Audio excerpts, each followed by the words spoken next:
নতুন জামাই আপ্যায়ন কিংবা গায়ে হলুদের ডালা সাজানোর জন্য আজকে শেয়ার করব মিনি নকশি পিঠা রেসিপি। মুড়ির মতো মুচমুচে আজকে নকশি পিঠাগুলো একদম সহজভাবে তৈরি করে দেখাবো। এই রেসিপিটা দেখলে বাচ্চা থেকে বড় সবাই কিন্তু নকশি পিঠা তৈরি করতে পারবে। তাহলে চলুন দেখে নেওয়া যাক মিনি নকশি পিঠাগুলো কিভাবে তৈরি করছি।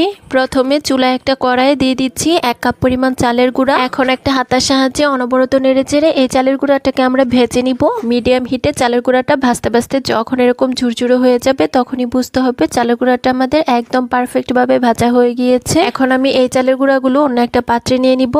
তারপর একই প্যানের মধ্যে দিয়ে দিচ্ছি 1 কাপ পরিমাণ পানি, 1/4 চা চামচ লবণ। এখন লবণটাকে পানির সাথে নেড়েচেড়ে মিশিয়ে নিচ্ছি। তারপর পানিটা যখন খুব ভালোভাবে ফুটে উঠবে এর মধ্যে আমি চালের গুঁড়াটাকে দিয়ে ঢেকে দিব 1 মিনিটের জন্য। এখন অনবরত নেড়েচেড়ে পিঠার জন্য একটা ডো তৈরি করে নিব। দেখতেই পাচ্ছেন অনবরত নেড়েচেড়ে পিঠার জন্য আমাদের ডোটা তৈরি করা হয়ে গিয়েছে। এখন এই ডোটাকে অন্য একটা পাত্রে নিয়ে নিব। যেহেতু এই ডোটা এখন অনেক গরম রয়েছে তাই এটা ঠান্ডা হয়ে যাওয়ার পর আমরা মথে নিব। 5 মিনিট পর ডোটাকে আমি খুব ভালোভাবে মথে পিঠার জন্য একটা সফট ডো তৈরি করে নিব। পিঠার জন্য এই ডোটা আমাদের একটু সময় নিয়ে খুব ভালোভাবে মথে নিতে হবে। এই ডোটা যত বেশি মসৃণ ভাবে তৈরি হবে পিঠাগুলো কিন্তু অনেক বেশি সুন্দর হবে। আমি 5 থেকে 7 মিনিট অনবরত মথে পিঠার জন্য একটা সফট ডো তৈরি করে নিয়েছি।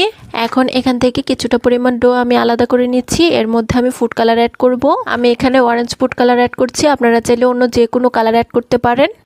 এখন সাদা ডো থেকে ছোট একটা লেচি কেটে নিচ্ছি। তারপর এটাকে বোর্ডের উপর নিয়ে গোল শেপ দিয়ে দিচ্ছি। তারপর একটা বেলনের সাহায্যে বেলে ছোট একটা রুটি তৈরি করে নিব।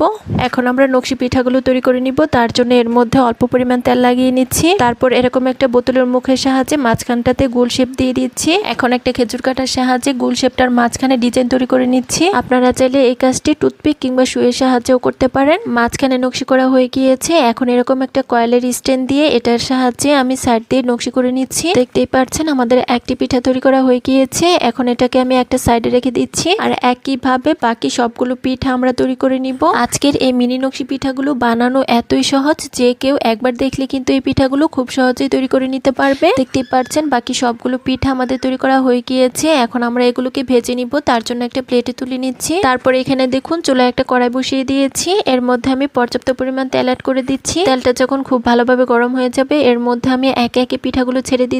আর উল্টে পাল্টে পিঠাগুলোকে আমি মুচমুচে করে ভেজে নিব। পিঠাগুলোকে আমি 5 থেকে 7 মিনিট মুচমুচে করে ভেজে নিয়েছি। এখন এগুলোকে আমি তুলে নিব। এখন পিঠার জন্য শিরা তৈরি করতে হবে। তার জন্য চুলায় একটা প্যানে দিয়ে দিচ্ছি 1 কাপ পরিমাণ গুড়, সাথে অ্যাড করে দিচ্ছি 1/2 কাপ পরিমাণ পানি, একটা এলাচ আর 1 টুকরো দারচিনি। এখন এই শিরাটাকে আমরা অনবরত নেড়ে চেড়ে খুব ভালোভাবে ফুটিয়ে নিব। আজকের পিঠার জন্য আমরা একটা একতারে শিরা তৈরি করব। দেখতেই পাচ্ছেন পিঠার জন্য শিরাটা আমাদের তৈরি করা হয়ে গিয়েছে। এখন এই গরম শিরার মধ্যে দিয়ে দিচ্ছি পিঠাগুলোকে। সবগুলো পিঠা আমি